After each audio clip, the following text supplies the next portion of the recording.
midnight storm. Trees walking off across the fields in fury, naked in the spark of lightning. I sit on the white porch, on the brown hanging cane chair, coffee in my hand, midnight storm, midsummer night. The past, friends and family, drift into the rain shower. Those relatives and my favorite slides.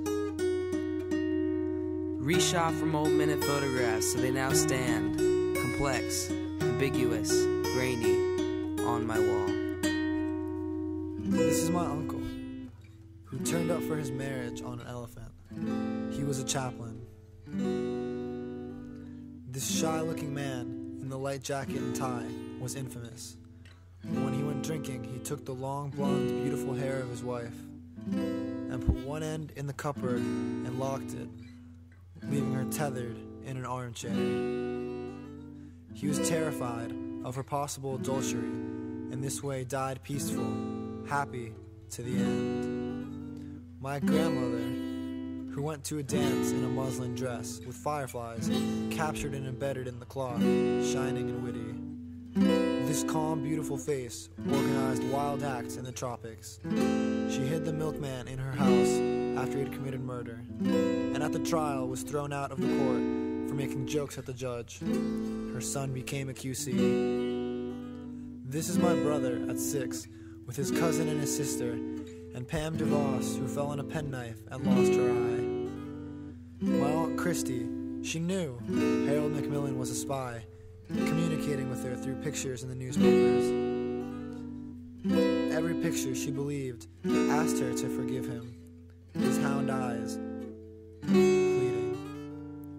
Her husband, Uncle Fitzroy, a doctor in Sealand, had a memory sharp as scalpels into his 80s. Though I never bothered to ask him about anything, interested then more in the latest recordings of Bobby Darin. And this is my mother with her brother Noel in a fancy dress. They are 7 and 8 years old, a hand-colored photograph.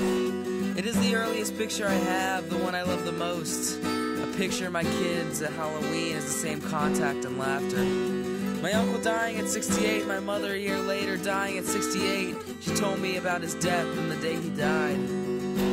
His eyes clearing out of illness as if seeing right through the room in the hospital, and she said, he saw something so clear and good, his whole body for a moment became youthful, and she remembered when she sewed badges on his track shirt. Her voice joyous in telling me this, her face light and clear. My firefly grandmother, also dying at 68.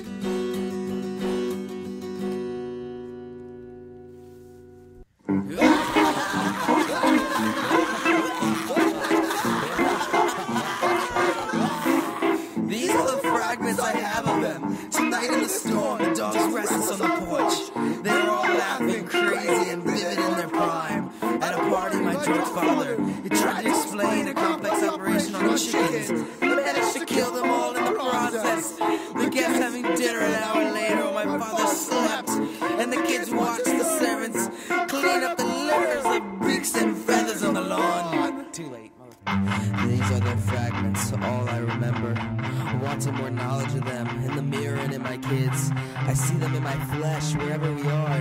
They parade in my brains and the expanding stories. Connect to the gray, grainy pictures on the wall. As they hold their drinks or 20 years later hold grandchildren.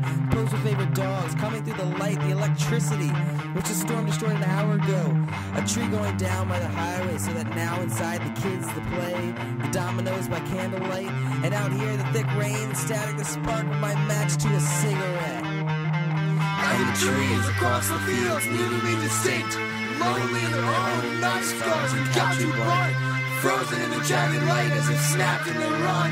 The branch arms waving to what was a second ago the dark sky, when in truth like me they haven't moved an inch from me.